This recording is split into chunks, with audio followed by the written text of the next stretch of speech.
इतिहास बनेगा। अभी इधर देख रहे थे हम लोग, जो आपका कौन सा था, प्राचीन इतिहास था। प्राचीन इतिहास में हम लोग हिंदू शासक को देखे थे। जो भी शासक थे, सभी के सभी शासक क्या थे, हिंदू थे। अब यहीं से देखिए, जब मध्यकालीन इतिहास की बात करेंगे तो मध्यकालीन इतिहास में हम लोग देखेंगे कि जो मुस्लिम शासक है, भारत में मुस्लिम शासक की क्या पड़ती है, नींव पड़ती है। ठीक है ना। अब इस सब शासन का जो नींव पड़ने का कारण था, एकमात्र कारण था कौन सा धर्म, इस्लाम धर्म। ये जो इस्लाम धर्म होता है, इसी की वजह से जो है एक नए जो है साम्राज्य की क्या होगी, स्थापना होगी। कौन सा साम्राज्य, मुस्लिम साम्राज्य। आप लोग देखिए, ध्यान से समझिए, ये जो आपका प्राचीन इतिहास था, प्राचीन इतिहास में जो है हम लोग किसको देखे थे, हिंदू शासन को देखे थे। ठीक है ना। कौन सा शासन था, हिंदू शासन।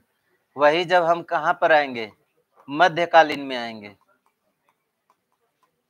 ठीक है। मध्यकालीन में हम लोग देखेंगे कौन सा, मुस्लिम शासन देखेंगे। ठीक है।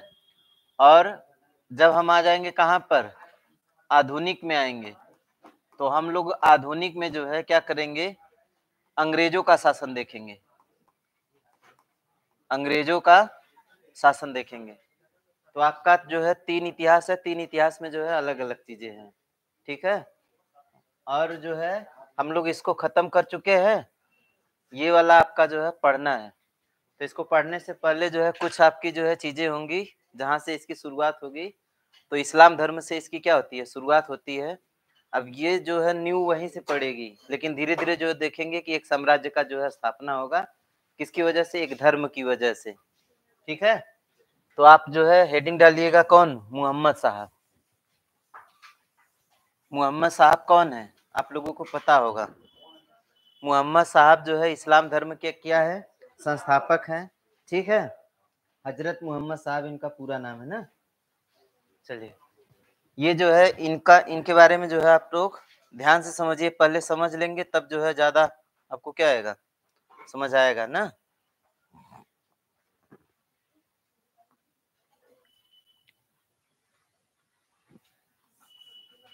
चलिए, ये जो मोहम्मद साहब है, इनका जो जन्म हुआ था, जन्म कब हुआ था, तो 570 ईस्वी में हुआ था। इनका जो जन्म हुआ था, कहाँ, कब हुआ था, 570 ईस्वी में इनका क्या हुआ था, जन्म हुआ था। और इनकी जो माता थी, माता कौन थी, इनकी माता जो थी, माता का नाम क्या था। इनके जो पिता है, पिता का नाम क्या है। इनकी जो पुत्री है, पुत्री का नाम क्या है।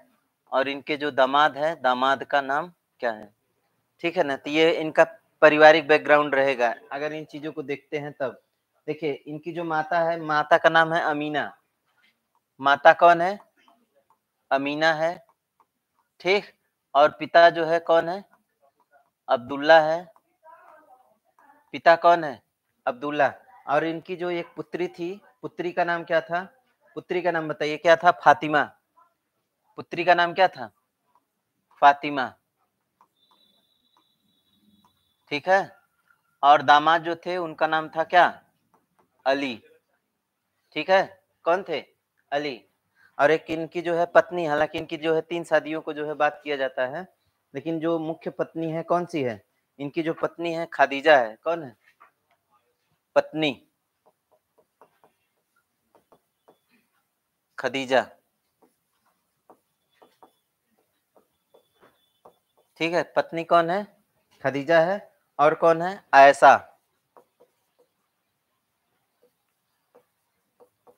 ठीक है। कौन हो गए, मोहम्मद साहब ना।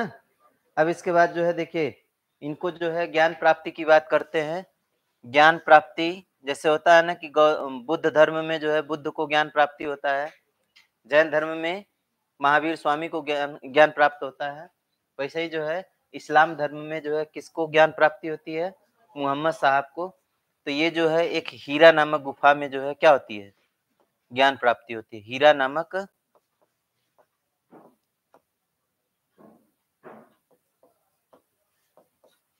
इनको जो है क्या होता है, ज्ञान की प्राप्ति होती है, किसको, हाँ। अब ये जो 622 है, 622 ईस्वी, कौन सा ईस्वी, 622 ईस्वी में ये जो है क्या करते हैं, एक धर्म का शुरुआत करते हैं, इस्लाम धर्म का। कौन सा धर्म? इस्लाम धर्म की क्या करते हैं, स्थापना करते हैं। ठीक है। और यहीं पर जो है एक संवत चलाया गया था। जब यह धर्म चला था तो एक संवत चलाया था। कौन सा संवत? हिजरी संवत। ठीक है। हिजरी संवत कब चला था आपसे पूछेगा तो कहेंगे कब चला था? 622 ईस्वी में जो है क्या चला था? हिजरी संवत चला था।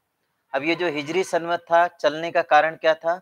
क्योंकि मोहम्मद साहब जो है 622 ईस्वी में यह जो है कहाँ से मक्का छोड़कर कहाँ चले गए थे? मदीना चले गए थे। तो मक्का छोड़कर यह इस समय कहाँ पे गए थे? मक्का छोड़कर कहाँ चले गए? मदीना। ठीक है। कौन है? हजरत मोहम्मद साहब। तो हजरत मोहम्मद साहब जो है देखिए इनका जन्म होता है 570 में और इनकी जो पत्नी होती है, पत्नी का नाम क्या होता है? पत्नी का नाम क्या होता है? खदीजा। मुख्य जो पत्नी है खदीजा है और आयशा है। हालांकि इनकी 3 शादियां जो है कही जाती है किए थे। ठीक है ना। तो मुख्य जो होगी आपकी कौन होगी? खदीजा होगी। अब इनसे जो है एक पुत्री का जन्म होता है। पुत्री का नाम क्या है? फातिमा। फातिमा के जो पति है, फातिमा के पति का नाम क्या है? अ, कौन है? हजरत अली है। ठीक है। और ये जो है क्या करते हैं, ज्ञान की खोज के लिए जो है कहाँ पर, कौन सी गुफा में? हीरा नामक गुफा में यह क्या करते हैं, रहते हैं। वहीं पर इनको जो है क्या होती है? ज्ञान की प्राप्ति होती है। अब ये जो ज्ञान की प्राप्ति है, ज्ञान की प्राप्ति होने के बाद जो है ये देखिए क्या करते हैं, 622 में जो है यह क्या करते हैं, इस्लाम धर्म की क्या करेंगे? शुरुआत करेंगे। और ये जब इस्लाम धर्म की शुरुआत करते हैं तो एक संवत चलाया जाता है। कौन सा संवत? हिजरी संवत। यह घटना कौन सी है? मक्का से इनके मदीना जाने की क्या है? घटना है। इसी घटना के बाद जो है एक संवत चलता है। कौन सा संवत है? हिजरी संवत है। ठीक है। अब हम बात कर लेते हैं कि इनकी मृत्यु मृत्यु कब हुई थी। तो इनकी मृत्यु होती है 630 ईस्वी में। कब जो है यह मर जाते हैं? तो यह जो है 630 ईस्वी में जो है क्या हो जाती है इनकी, सॉरी 632 में होता है मृत्यु, है ना। कितने में होता है? 632 में होता है। 632 में जो है इनकी क्या हो जाती है? मृत्यु हो जाती है। अब जो है देखिए क्या होता है, जब इनकी मृत्यु होती है तो ये जो इस्लाम धर्म का है, इस्लाम धर्म का उत्तराधिकारी कौन होगा? इनकी मृत्यु के बाद इस्लाम धर्म का उत्तराधिकारी कौन होगा? जो इसका उत्तराधिकारी होगा उसी को क्या कहा जाएगा? खलीफा कहा जाएगा। तो इनके जो उत्तराधिकारी है, उत्तराधिकारी जो रहेंगे वह कौन होंगे? उत्तराधिकारी जो होंगे वह कौन होंगे? तो उत्तराधिकारी जो होंगे आपके कौन होंगे? खलीफा होंगे। ठीक है। उत्तराधिकारी कौन होंगे? खलीफा होंगे। अब आप लोग देखेंगे कि इन्हीं खलीफा के लिए जो है आपस में क्या होता है? मतभेद होता है। ठीक है ना। और इस खलीफा पद के लिए जो है कोई किसी और को मानेगा, कोई किसी और को मानेगा। ठीक है ना। तो 2 संप्रदाय होता है, एक हिजरी कौन सा? शिया, और दूसरी कौन सी? सुन्नी संप्रदाय होता है। मतलब ये खलीफा पद के लिए कुछ लोग जो है, जो शिया के समुदाय के लोग थे, वह जो है खलीफा किसी और को मानेंगे। जो सुन्नी संप्रदाय के थे वह किसी और को मानेंगे। ठीक है ना। हो गया इतना। चलिए अब हम जो है इसको क्या करते हैं, आपको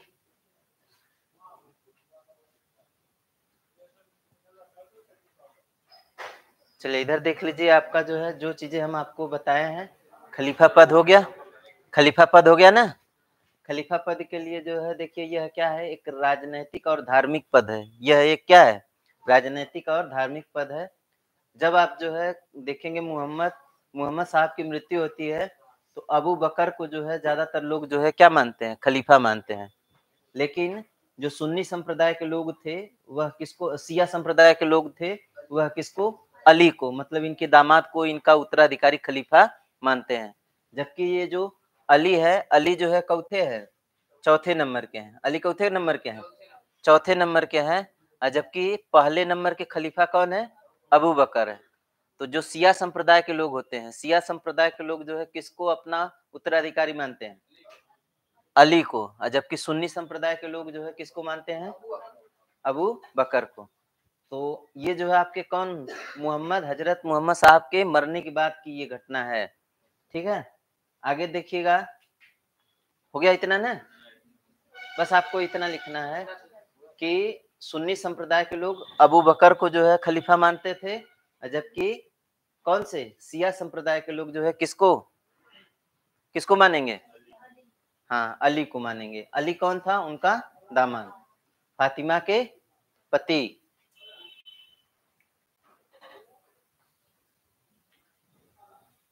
हो गया इतना?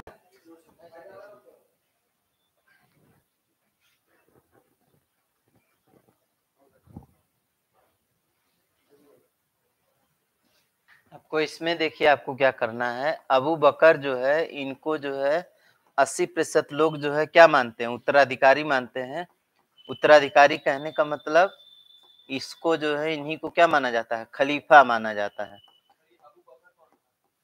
अबू बकर जो है क्या है? एक जो है मतलब ऐसे समझिए कि इस धर्म को जो है सबसे ज्यादा जो जानने वाले थे वह कौन था? अबू बकर था। तो अब इसको जो है ज्यादातर लोग जो है किसको पसंद करते हैं?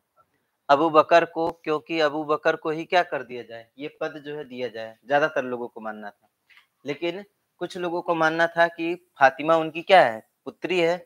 तो पुत्री का जो कौन है? पति है। इस पद को किसको दिया जाए? अली को दे दिया जाए। किसको दिया जाए? अली को। तो 20% लोग जो है किसको मानते हैं? अली को। और 80% लोग जो है किसको मानते हैं?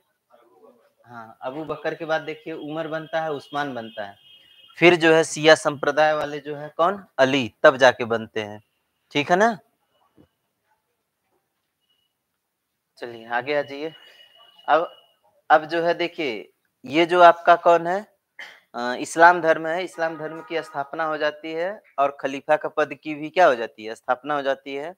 अब इसी के बाद जो है भारत पर क्या होगा? अरबी आक्रमण होगा। कौन सा आक्रमण?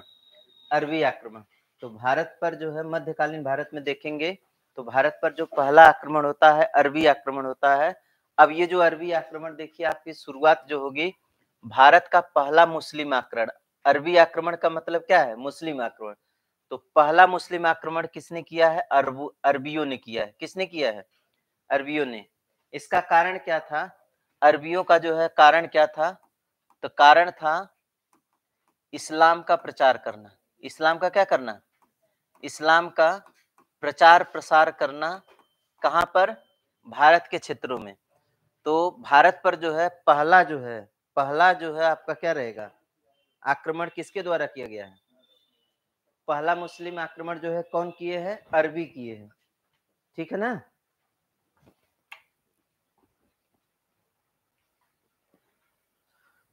ठीक है।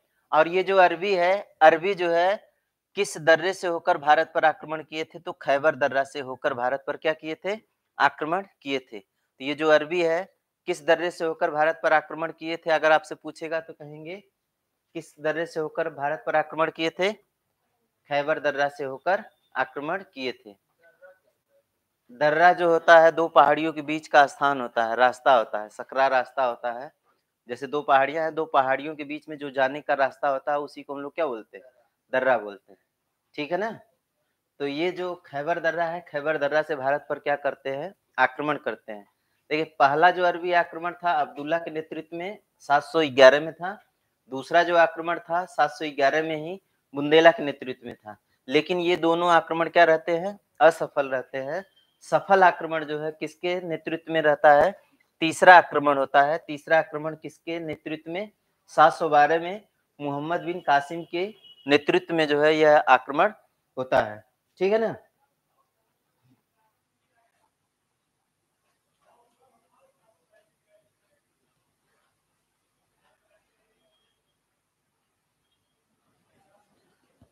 ठीक है।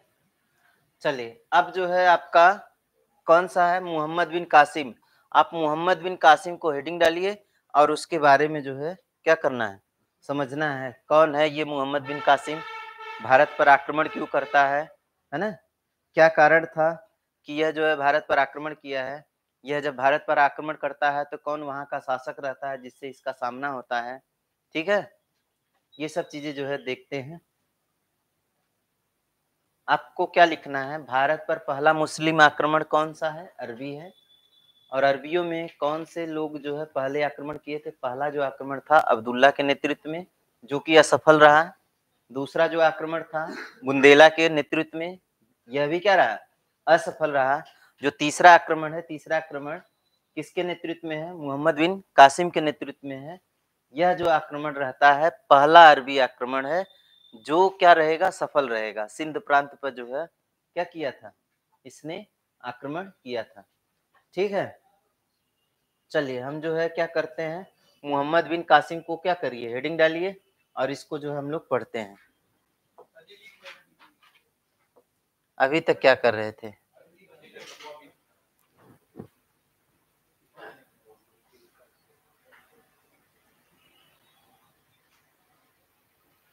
क्या लिखेंगे बताइए। मोहम्मद बिन कासिम जो है कौन है, मोहम्मद बिन कासिम कौन है, ये जो है क्या है, मंसूर हजाज, ईरान के तत्कालिक शासक।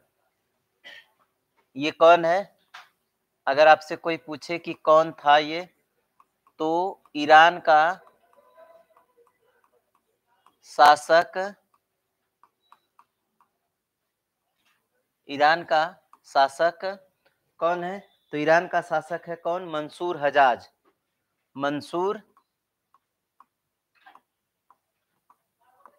हजाज का, मंसूर हजाज का सेनापति है कौन,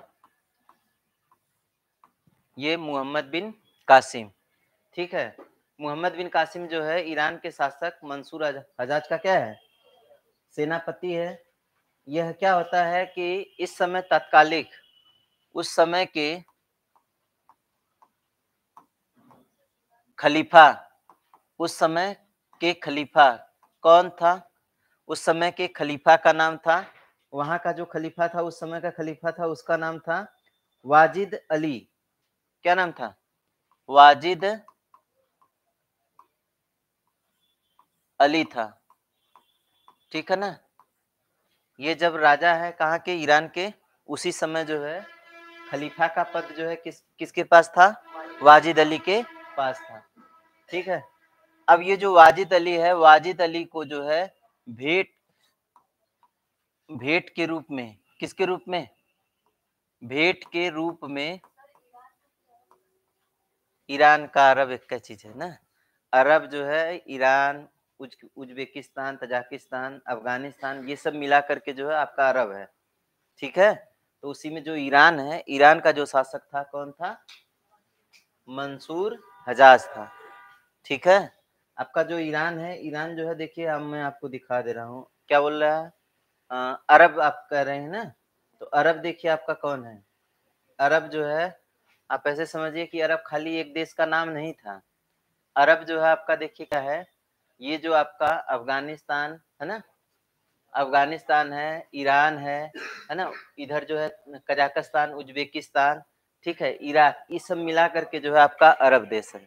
मतलब मुस्लिम शासक वाला जो देश था वह सब मिला करके क्या है, अरब। ठीक है ना, तो यहीं पर देखिए जो ईरान है, ईरान का जो शासक था वह कौन था, मंसूर हजाज था। ठीक है, अब ये देखिए भेंट स्वरूप, भेंट स्वरूप श्रीलंका का, श्रीलंका का शासक, श्रीलंका का शासक वाजिद अली को, वाजिद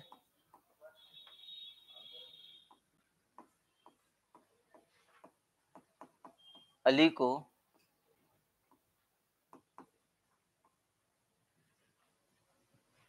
उपहार स्वरूप, भेंट के स्वरूप में श्रीलंका का शासक वाजिद अली शाह को क्या करता है, भेंट भेजता है, भेंट भेजता है या उपहार भेजता है, क्या भेजता है, उपहार भेजता है। ठीक है, मतलब श्रीलंका का जो शासक था, वह श्रीलंका का शासक जो है खलीफा पद को जो है क्या करता है, उपहार भेजता है। ठीक है, खलीफा पद को जो है क्या करता है, उपहार भेजता है। अब ये जो आपका भारत में जो है आप लोग देखेंगे एक बंदरगाह रहेगा, एक कौन सा बंदरगाह, देवल बंदरगाह। कौन सा बंदरगाह, देवल बंदरगाह। जब यह पोर्ट जो है मतलब यह जहाज जो है कहाँ पे पहुंचती है, देवल बंदरगाह पर। देवल बंदरगाह पर पहुंचती है, तो वहां पे पहुंचने के बाद जो है मालूम है क्या होता है, ये जो है जो भेजा गया था सामान, इसके जो है भारतीय लोगों ने क्या किया, लूटपाट कर लिया। अब लूटपाट कर लिया, तो ये जो लूटपाट है इससे जो है किसको दिक्कत महसूस होती है, मंसूर हजाज को दिक्कत महसूस होती है कि खलीफा के पद के लिए जो है कोई उपहार आ रहा था, उसकी अवहेलना किया गया है। उसकी क्या किया गया है, अवहेलना किया गया है। अब इस अवहेलना के लिए जो है ये मंसूर हजाज जो है ये क्या करता है, भेज देता है अपनी सेना का किसके पास, उस समय का जो देवल बंदरगाह है ना, उस समय सिंध प्रांत के अंतर्गत आता है देवल बंदरगाह। तो देवल बंदरगाह में जो है क्या कर लेते हैं, लूट लेते हैं। तो यहाँ पर जो है कौन करता है, मंसूर हजाज जो है वहां पर भेजता है, कहाँ पर, देवल बंदरगाह के पास। वहां का जो शासक था उस समय दाहिर था। कौन था, दाहिर था। दाहिर के पास जो है यह सूचना पहुंचती है कि हमारा जो है, हमारे खलीफा के लिए जो है कोई उपहार जा रहा था, आपके यहाँ के लोगों ने क्या किया, इसका लूटपाट किया है, आप उन लोगों को पकड़ करके उनको सजा दीजिए। लेकिन ये जो दाहिर है, दाहिर कहता है कि इससे हमसे क्या मतलब, हम नहीं कुछ करेंगे। ये जो है सूचना पहुंचती है किसके पास, मंसूर हजाज के पास। मंसूर हजाज के पास जो है जब पहुंचती है तो इसको बड़ा बुरा लगता है कि हमारे खलीफा का जो है क्या हुआ है, अवहेलना हुआ है, और इधर जो है भारत से कोई प्रतिक्रिया नहीं आई। ये क्या करता है, दाहिर के साम्राज्य पर जो है मोहम्मद बिन कासिम को भेज देता है। किसको, मोहम्मद बिन कासिम को भेजता है कि जाइए दाहिर को क्या करिए, दंड दीजिए। दाहिर को क्या करिए, दंड दीजिए। और मोहम्मद बिन कासिम उस समय जो है 17 साल का लड़का था। कितने साल का, 17 साल का। ये जो है क्या करता है, यह दाहिर के साम्राज्य पर आक्रमण करता है। दाहिर के साम्राज्य पर क्या करता है, आक्रमण।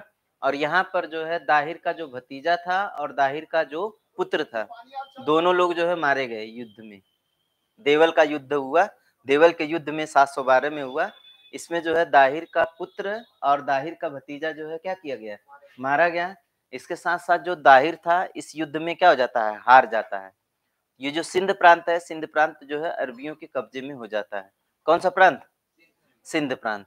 ठीक है, अब सिंध प्रांत जो है इनके कब्जे में हो जाता है। तो अब यहाँ पे देखेंगे जब दाहिर इस युद्ध में हार जाता है तो इसकी जो दो पुत्रियां थी, कौन सी, दो पुत्रियां, एक सूर्यमाला थी और एक जो है, एक सूर्यमाला थी, दो इसकी पुत्रियां थी, है ना। ये दोनों पुत्रियों में जो है ये उठा लेके जाते हैं कौन लोग, अरबी, मतलब कौन, मोहम्मद बिन कासिम जो है उठा के लेके जाता है कहाँ पर, हाँ इराक में लेके जाता है। ठीक है ना। तो मोहम्मद बिन कासिम और किसके बीच में, दाहिर के बीच में युद्ध होता है। इस युद्ध में जो है इसके दो एक पुत्र और एक कौन, भतीजा, दोनों मारे जाते हैं। इसके साथ साथ जो है दाहिर इस युद्ध में क्या हो जाता है, हार जाता है। इसकी दो पुत्रियां हैं, सूर्यमाला और परिमाला। सूर्यमाला और परिमाला जो है दोनों पुत्रियों को उठा के लेके चला जाता है कौन, मोहम्मद बिन कासिम।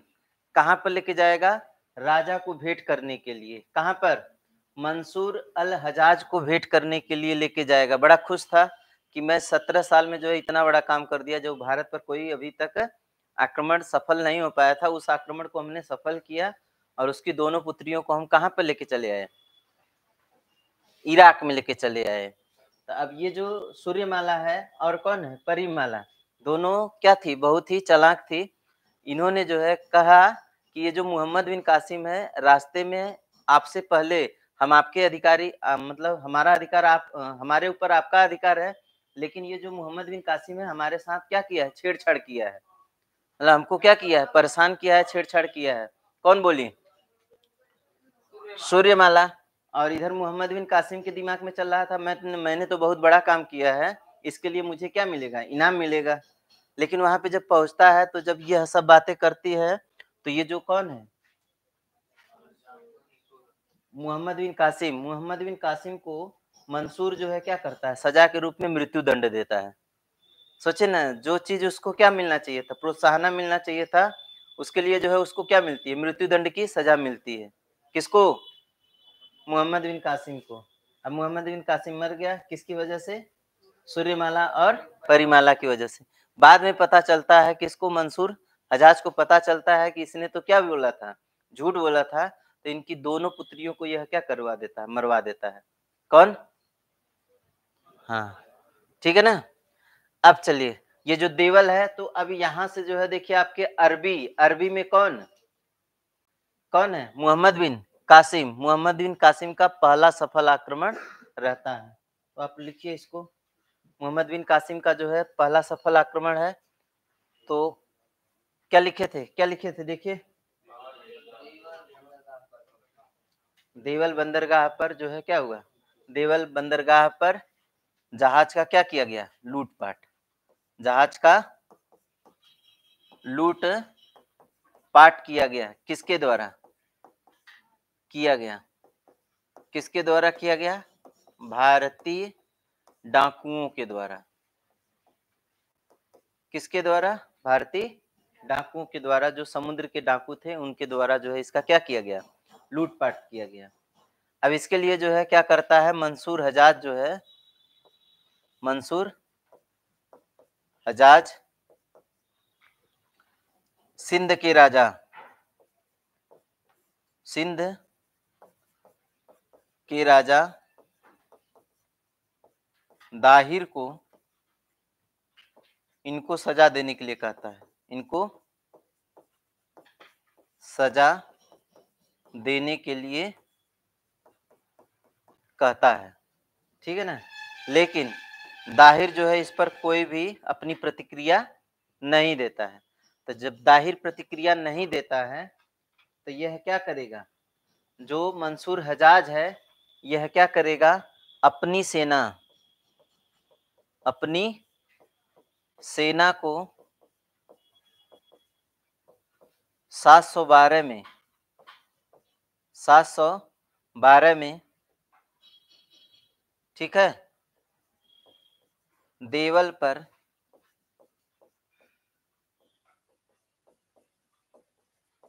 आक्रमण करने का क्या करेगा, आदेश देता है। कौन देता है, कौन देगा, मंसूर हजाज देगा। देवल पर आक्रमण करने के लिए अपनी सेना को 712 ईस्वी में देवल पर आक्रमण करने का क्या करता है, आदेश देता है। अब ये जो 712 का समय है, 712 में जो है युद्ध होगा, उस युद्ध का नाम रहेगा कौन सा युद्ध, देवल का युद्ध। कौन सा युद्ध, देवल का युद्ध होगा। किसके किसके बीच होगा, तो सिंध के राजा दाहिर के बीच और मोहम्मद बिन कासिम के बीच में। दोनों लोगों के बीच में क्या होगा, आक्रमण होगा। दाहिर इसमें क्या कर जाता है, हार जाता है, और मोहम्मद बिन कासिम क्या हो जाता है, जीत जाता है, ठीक है ना। जीतने के बाद जो है निर्णय क्या होता है, तो निर्णय देखिए क्या होगा, निर्णय जो होगा सिंध पर जो है, सिंध पर अरबी साम्राज्य की स्थापना होती है। अरबी साम्राज्य की क्या होती है, अरबी साम्राज्य की स्थापना होती है। तो निर्णय में जो है क्या हुआ कि सिंध पर जो है अरबी साम्राज्य की क्या होगी, स्थापना होगी। इसके साथ साथ जो है देखिए क्या होंगी, एक जो है कौन, इसकी दो पुत्रियां हैं, दो पुत्रियां कौन कौन है, दो पुत्रियां हैं, सूर्यमाला और परिमाला, ठीक है। सूर्यमाला और परिमाला को भेंट स्वरूप जो है किसको पेश किया जाता है, मंसूर हजाज को, ठीक है। तो यहाँ से उसकी दो पुत्रियों को लेके गया, कौन कौन है, सूर्यमाला और परिमाला। इतना लिखिए, फिर आगे बढ़ते हैं। आक्रमण है, अरब आक्रमण होने के बाद जो है क्या क्या जो है क्या मतलब भारत में परिवर्तन होता है।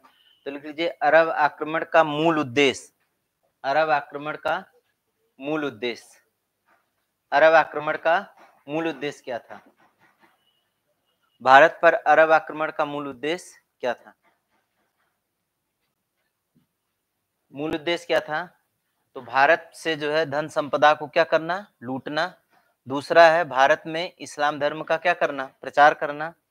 तीसरा है हज्जाज के जो ये क्या थी, अल हज्जाज के समुद्री जहाज को, अल हज्जाज के नहीं, एक्चुअल में जो है जो खलीफा था, खलीफा को जो नजराना भेजा गया था, कहाँ से, श्रीलंका से जो भेंट के स्वरूप में भेजा गया था, उसकी लूटपाट हुई थी, उसकी वजह से जो है यह आक्रमण हुआ था। तो 3 कारण जो है मुख्य कारण है। कौन कौन से कारण, भारत की धन संपदा को लूटना पहला कारण है, दूसरा कारण है भारत में इस्लाम धर्म का प्रचार करना, ठीक है। तीसरा कारण है अल हज्जाज के समुद्री जहाज को सिंध के लुटेरों ने क्या किया, लूटा था, इसकी वजह से यह आक्रमण हुआ, ठीक है। अब ये जो आक्रमण है हो गया, अब इस आक्रमण के बाद जो है भारत में जो है परिवर्तन क्या होता है, तो भारत में परिवर्तन क्या होगा, बताइए भारत में क्या परिवर्तन होगा। भारत में परिवर्तन यह होगा कि भारत में जो है अरबी संस्कृति और सभ्यता का क्या हुआ, विस्तार हुआ, ठीक है ना। तो भारत में जो है अरबी संस्कृति, व्यापार और ज्ञान विज्ञान की जो है क्या हुआ, आदान प्रदान हुआ, ठीक है ना। इसके साथ साथ जो है जब भारत में अरबी आए तो भारत में जो है ऊंट जो है आ गए, भारत में क्या आ गए, ऊंट आ गए।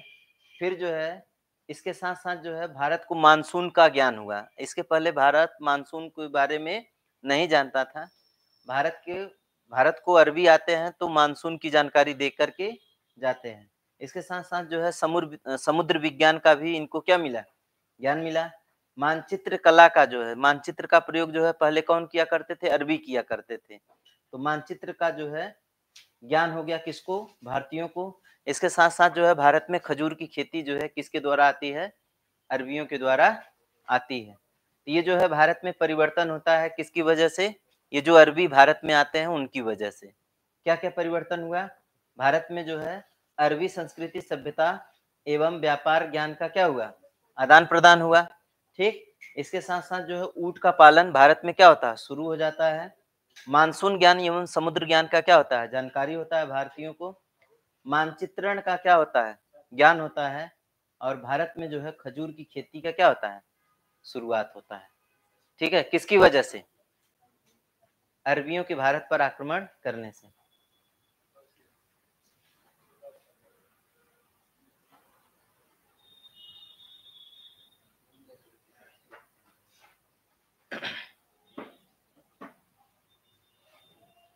हो गया, क्या क्या चीजें है, क्या क्या चीजें परिवर्तित हुआ, अरब संस्कृति का भारत में विकास हुआ, ठीक। व्यापार की जानकारी, अरब से व्यापार शुरू हो गया। इसके बाद जो है ज्ञान विज्ञान का जो है मतलब भारत का ज्ञान कहाँ पे जाने लगा, अरब में। अरब का ज्ञान कहाँ पे आने लगा, भारत में, ठीक है। ऊंट का पालन, अभी तक ऊंट जो है भारत में नहीं थे, ऊंट का पालन शुरू हो जाता है। मानसून ज्ञान और समुद्र विज्ञान का जानकारी हो जाता है किसको, भारतीयों को। मानचित्रण कला का क्या किया जाने लगा, प्रयोग किया जाने लगा, किसके द्वारा, भारतीयों के द्वारा। भारत में जो है खजूर की खेती की क्या हो जाती है, शुरुआत हो जाती है। और मोहम्मद बिन कासिम ने जो है अरबी दिरहम का जो है कहाँ पे, सिंध प्रांत में जो है क्या किया था, जारी किया था। अरबी, अरबी सिक्का कौन है, दिरहम, अरबी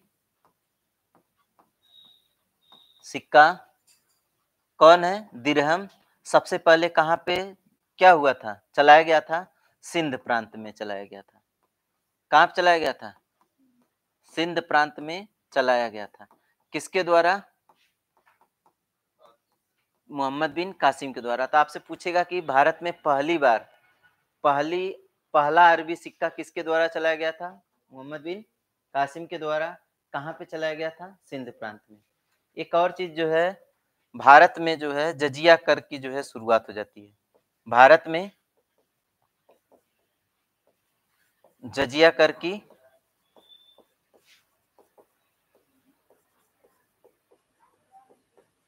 भारत में जजिया कर की क्या होगी, शुरुआत होगी, किसकी वजह से, मोहम्मद बिन कासिम की वजह से।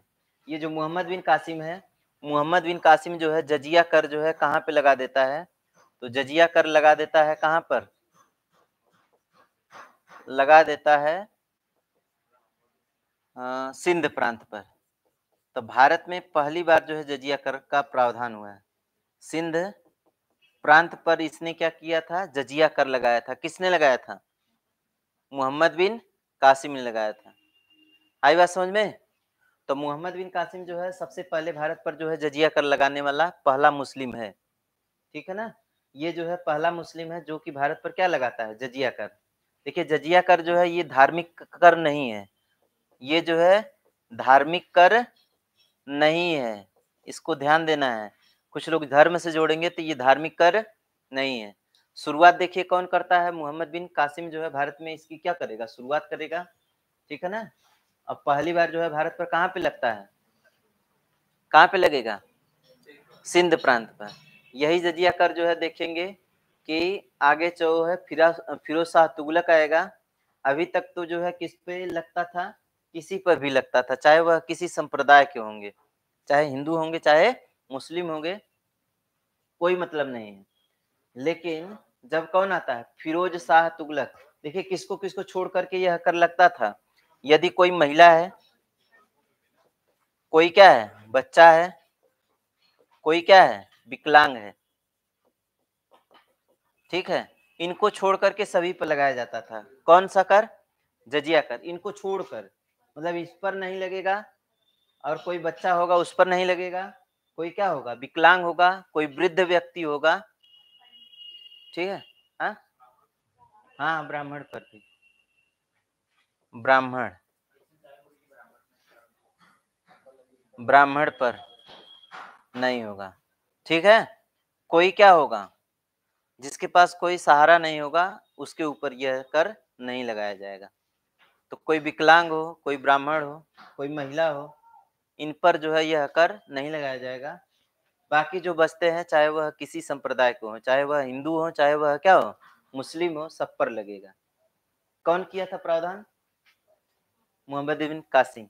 लेकिन जब आपका देखिए कौन आता है, जब जो है आपका कौन आता है, फिरोज शाह तुगलक। कौन आता है, फिरोज शाह तुगलक। तो ये जो फिरोज शाह तुगलक है, ये क्या कर देता है, ब्राह्मणों पर भी कर लगा देता है, ब्राह्मणों पर भी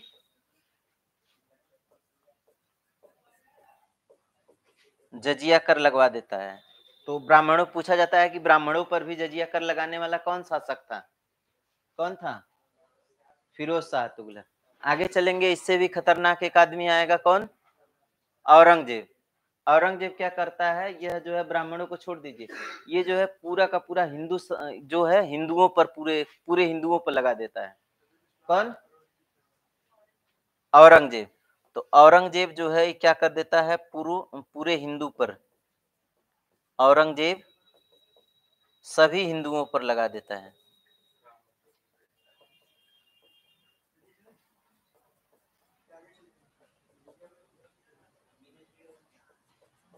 ठीक है।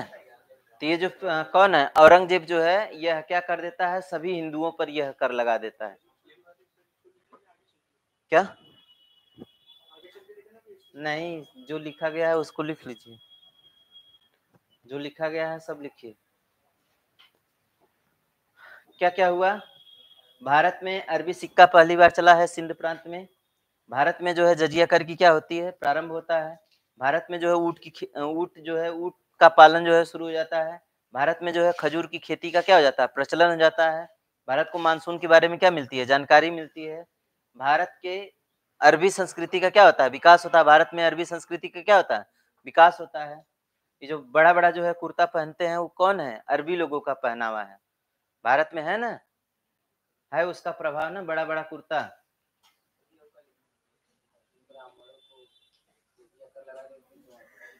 ब्राह्मणों पर किसने लगाया था, फिरोज शाह। उसके नीचे है कौन, औरंगजेब। ये जो है सभी हिंदुओं पर लगा देता है। अभी तक देखिए केवल किस पर लगाया जाता था, उन पर लगाया जाता था जो विकलांग न हो, ठीक, उन पर लगाया जाता था जो महिला न हो, उन पर लगाया जाता था जो ब्राह्मण न हो, उन पर लगाया जाता था जो बच्चे न हो। मतलब बच्चों पर नहीं लगाया जाता था, और किस पर नहीं लगाया जाता था, महिला पर नहीं लगाया जाता था, और किस पर नहीं लगाया जाता था, ब्राह्मण पर नहीं लगाया जाता था, विकलांग पर नहीं लगाया जाता था। बाकी जो बचेंगे वह किसी भी धर्म के रहेंगे, उन सभी पर लगेगा, ठीक है। लेकिन जब कौन आता है, फिरोज शाह तुगलक आता है, तो इस जजिया कर को जो है क्या कर देता है, लगा देता है किसके ऊपर, ब्राह्मण। अभी विकलांग पर नहीं लगेगा, महिला पर नहीं लगेगा, बच्चों पर नहीं लगेगा, लेकिन ब्राह्मणों पर लगेगा, ठीक। और उससे जो है बेकार वाला जो आता है कौन, औरंगजेब, ये कहता है कि महिला बच्चे सब छोड़ दीजिए, किस पर लगेगा, जितना भी हिंदू होंगे सभी हिंदुओं पर लगेगा, जितना भी हिंदू है सभी हिंदुओं पर लगेगा, लेकिन मुस्लिमों पर नहीं लगेगा। तो अब जो औरंगजेब है, औरंगजेब के समय में यह एक तरह से देखिए तो धार्मिक कर हो जाता है। यह कौन सा कर हो जाएगा, धार्मिक कर। लेकिन इसकी शुरुआत हुई थी धार्मिक कर से नहीं, ये जो जजिया कर है धार्मिक कर नहीं है। आपसे अगर एग्जाम में आए कि बताइए जजिया कर किस प्रकार का कर था, धार्मिक था गैर धार्मिक था, तो आप कहेंगे यह जजिया कर जो था यह कैसा था, गैर धार्मिक कर था, ठीक है ना। समझ में आ गया, इतना बात जो है अगर आपको समझ में आ गई तो भारत पर जो है अरबी आक्रमण का कहानी खत्म। दो विदेशी आक्रमण होंगे मध्यकालीन में, एक अरबी होगा और दूसरा कौन होगा, तुर्की। जो शासन व्यवस्था को मजबूत करते हैं वो तुर्की जो है आक्रमण करेंगे तब करेंगे। जैसे उसी में आप लोग देखेंगे कौन, महमूद गजनवी होता है ना, और कौन होता है, मोहम्मद गोरी होता है। ये सब देखेंगे भारत पर क्या करेंगे, कब्जा करेंगे। अभी तक देखिए केवल आक्रमण कर रहे थे, आक्रमण करके लूटपाट करके चले जा रहे थे, लेकिन यहाँ पे कोई शासन करने के लिए नहीं रहता था। अभी जो है जब तुर्की आएंगे भारत पर, तो तुर्की जो है साम्राज्य की क्या करेंगे, स्थापना करेंगे, ठीक है। चलिए बाकी जो है तुर्की आक्रमण पढ़ेंगे कल। अरबी आक्रमण पूरा दिमाग में बसा।